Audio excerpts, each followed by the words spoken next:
you have said, this is a very important fora for the continent of Africa and the US to recalibrate and possibly re-engineer the relationship between America or the US and Africa, especially in the space of trade and investment.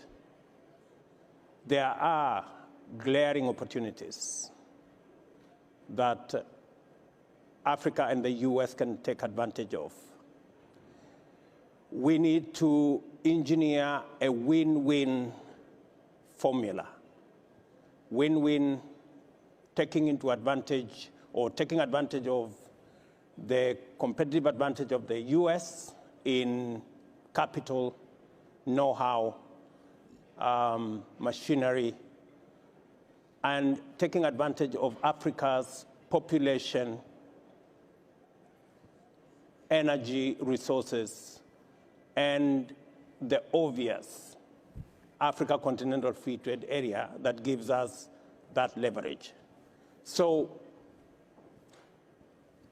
what I see as the opportunity that exists between the US and Africa is that while the US has huge capital potential, on the other hand, Africa, with 1.4 billion people, going to 2.5 billion people by 2050, combines the opportunity of capital and population.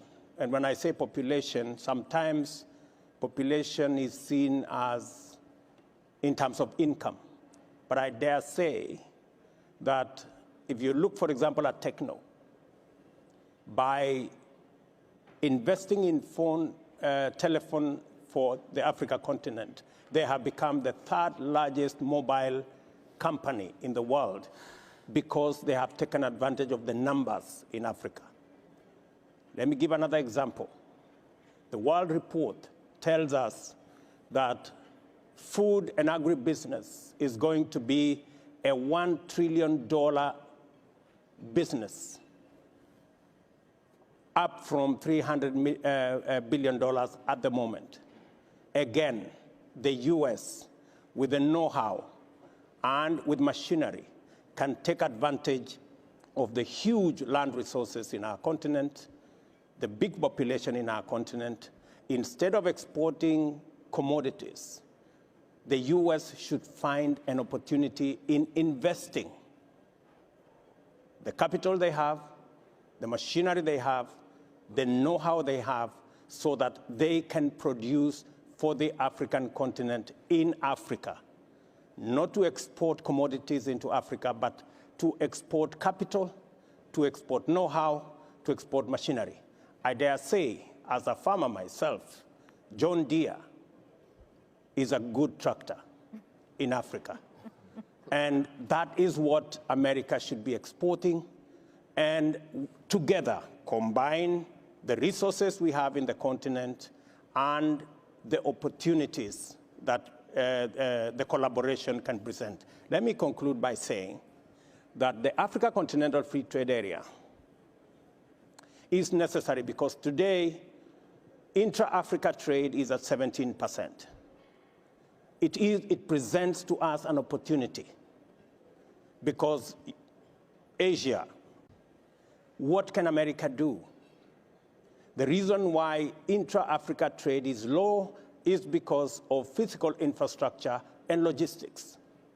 That physical infrastructure, road, rail, can be financed by capital from the US. And the market that comes as we increase the intra-Africa trade can benefit both US and African farms.